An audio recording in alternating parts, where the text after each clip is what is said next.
to One Man's Collection. My name is Brett. Today I'm back with the Ferrari Collection Magazine. This is number 6. Where are we actually in? Ferrari.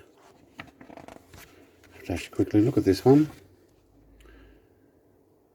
The 360 Modena. Yes, it is. Okay, 1999. Wow, very nice. A bit smudged on this particular magazine, I noticed.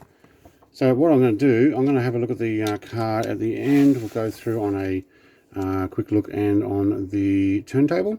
But we'll have a look at the magazine and what you get in these magazines and what poster we have as well. So we're going to look at the competition models, production models, single-seater, and the poster. Single-seater is a 1990 F1 461.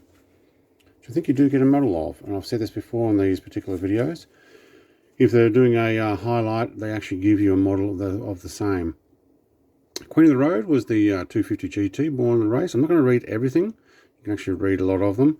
Get a lot of 250s as well in this collection, which is really nice because they are a nice car.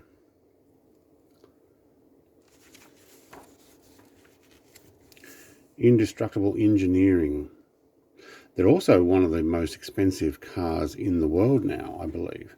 The old 250. And there's many different versions of them. 250 GT Tour de France. So it was a front longitudinal 60 degree V12 with a capacity of 3 litres, so 2.953 cc. Power of 240 to 260 brake horsepower at 7,000 RPM. Lots of fun. 360 Modena, 1999, low slung, lightweight power. Full, the 360 Modena began a new area style of prancing horse, the Modena Berlinetta from Ferrari, produced 400 brake horsepower and could exceed speeds of 295 kilometers an hour or 184 mile an hour. Does look very nice. Now this is the part of our open. If we take the poster out, it's got a yellow one on it. Very nice. 360 Modena to the Dino 246 head-to-head 30 years on. The Dino in...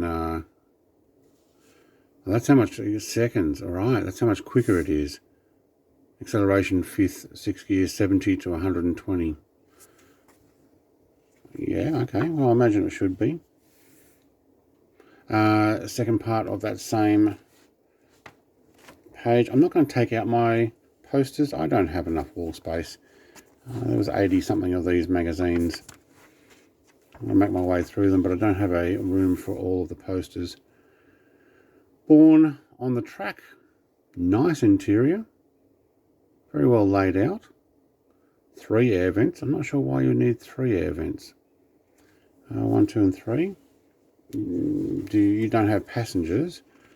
Sorry, is the one for the driver on the left, one for the driver on the right, one for the passenger on the left. I'm guessing there'll be another one over there. What's the center one for? Is that to defrost the rear window? No idea. This has a centrally mounted longitudinal 90 degree V8 of 3.586. So that would be a 3.6 litre V8 with the power of 400 brake horsepower at 8,500 RPM. Nice. Alright, this is the Ferrari 461 1990 vehicle. Photograph above shows Nigel Mansell during the 1990 Japanese Grand Prix. Mansell, one of the best Formula 1 drivers there was. One of.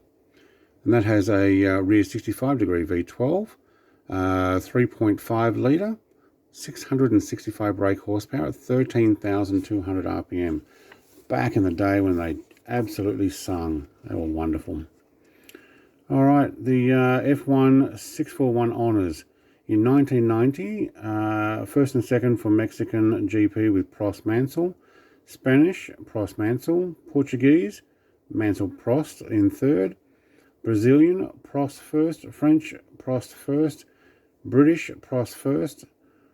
Australian GP, Mansell is second. Third for Prost. Belgian GP, second for Prost. Italian GP, second for Prost.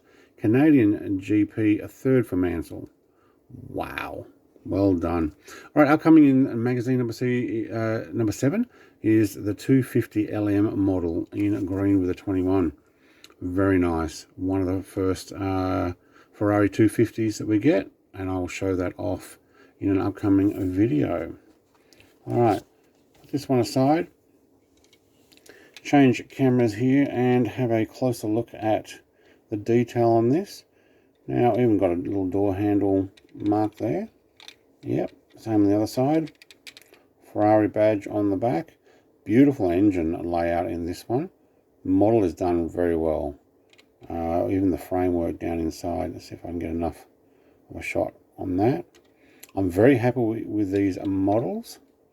Same on the other side. We do not have calipers by the looks of it though. We do have the disc brakes. Slotted, not slotted, but drilled disc brakes, but no calipers. That's interesting. I think some of them have them. Have a look at the front. Very clean. And interior, tan leather, silver center console, black dash with, we do have the gauges in there. See if I can get enough light. I'm going to have to get a light that I can just hold with it and shine it on there eventually. It does have also the Ferrari. Let's see if we can actually focus on that. The Ferrari badge is on the steering wheel. Very nice. I'll put this on the display turntable, show it off, 1/43 scale. Thanks for watching. Like, comment, subscribe.